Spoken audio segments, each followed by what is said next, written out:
अन्य देवताओं की तरह ब्रह्मा जी की पूजा क्यों नहीं की जाती है? ब्रह्मा सनातन धर्म के अनुसार सृजन के देव हैं। हिंदू दर्शन शास्त्रों में 3 प्रमुख देव बताए गए हैं, जिसमें ब्रह्मा सृष्टि के सर्जक, विष्णु पालक और महेश विलय करने वाले देवता हैं।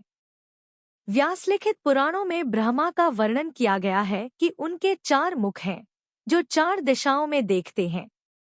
ब्रह्मा को स्वयंभू, स्वयं जन्म लेने वाला और 4 वेदों का निर्माता भी कहा जाता है। हिंदू विश्वास के अनुसार हर वेद ब्रह्मा के एक मुंह से निकला था।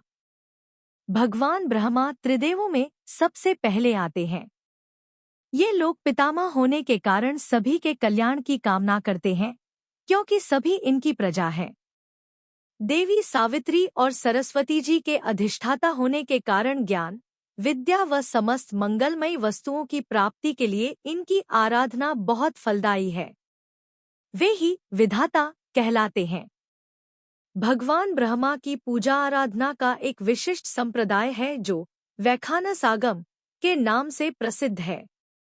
ब्रह्मा जी के नाम से श्रौतसूत्र, गृह्यसूत्र, स्मार्तसूत्र तथा स्मृतियां प्राप्त होती है। ब्रह्मा जी की सब जगह अमूर्त उपासना होती है। सभी प्रकार के सर्वतोभद्र, लिंगतोभद्र तथा वास्तु आदि चक्रों में उनकी पूजा मुख्य स्थान में होती है, किंतु मंदिरों के रूप में उनकी पूजा मुख्यतः पुष्कर तथा ब्रह्मावर्त क्षेत्र, बिठूर में होती है। मध्व संप्रदाय के आदि प्रवर्तकाचार्य ब्रह्मा जी ही माने गए हैं, इसलिए उडुपी आदि मुख्य पीठों में इनकी बड़े आदर से पूजा आराधना की जाती है। अन्य देवताओं की तरह ब्रह्मा जी की पूजा क्यों नहीं की जाती है?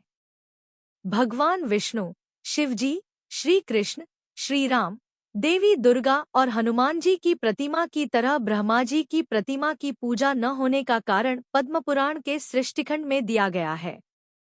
पुष्कर के महायज्ञ में सभी देवता और देवपत्नियां उपस्थित हो गए और सभी की पूजा आदि के पश्चात हवन की तैयारी होने लगी, किंतु ब्रह्मा जी की पत्नी सरस्वती जी देवपत्नियों के बुलाए जाने पर भी विलंब करती गईं।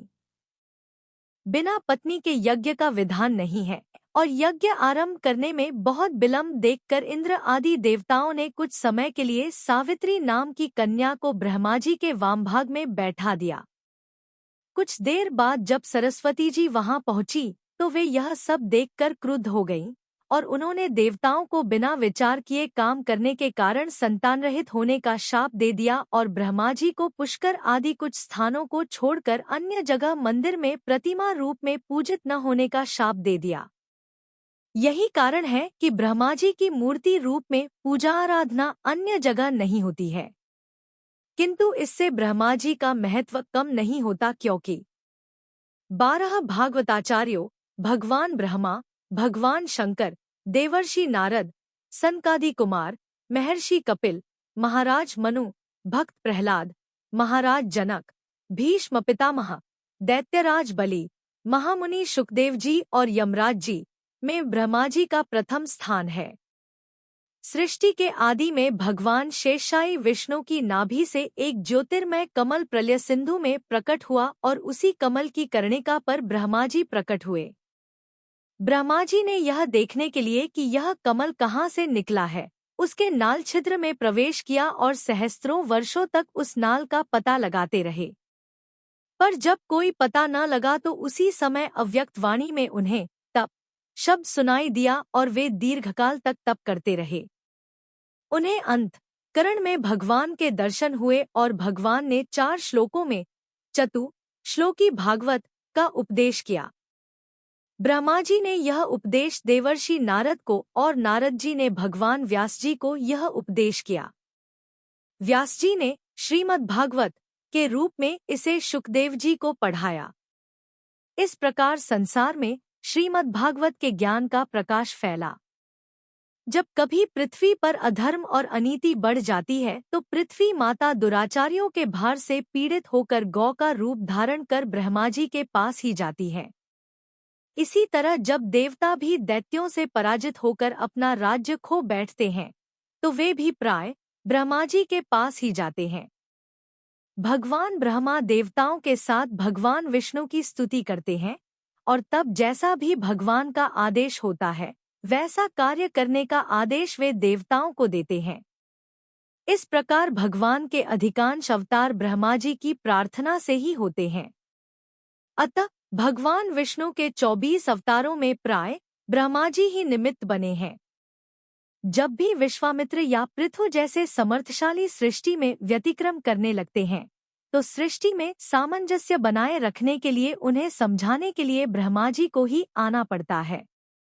ब्रह्मा जी के 4 मुखों से 4 वेद, पूर्व मुख से ऋग्वेद, दक्षिण मुख से यजुर्वेद, पश्चिम मुख से सामवेद तथा उत्तर मुख से अथर्ववेद का आविर्भाव हुआ। इनके अतिरिक्त उपवेदों के साथ इतिहास पुराण के रूप में पंचम वेद का भी ब्रह्मा जी के मुख से आविर्भाव हुआ। अथर्ववेद तो ब्रह्मा जी के नाम पर है इसलिए ब्रह्मवेद भी कहलाता है। इनके अतिरिक्त यज्ञ के होता, उद्गाता, अर्धवयु और ब्रह्मा आदि ऋत्विज भी ब्रह्मा जी से ही प्रकट हुए हैं। यज्ञ के मुख्य निरीक्षक ऋत्विज को ब्रह्मा नाम से जाना जाता है, जो प्राय यज्ञकुंड के दक्षिण दिशा में स्थित होकर यज्ञ रक्षा और निरीक्षण का कार्य करता है। ब्रह्मा जी का यज्ञादि में सादर आवाहन पूजन करके आहुतियां प्रदान की जाती हैं। यज्ञ कार्य में सबसे अधिक प्रयोग होने वाली पवित्र समिधा पलाश वृक्ष की मानी जाती है, जो ब्रह्मा जी का ही स्वरूप माना जाता है। देवता और असुरों की तपस्या में सबसे अधिक आराधना ब्रह्मा जी की ही होती है। सृष्टिकर्म में लगे रहने से वे बहुत कठोर तप करने पर ही तुष्ट होते हैं।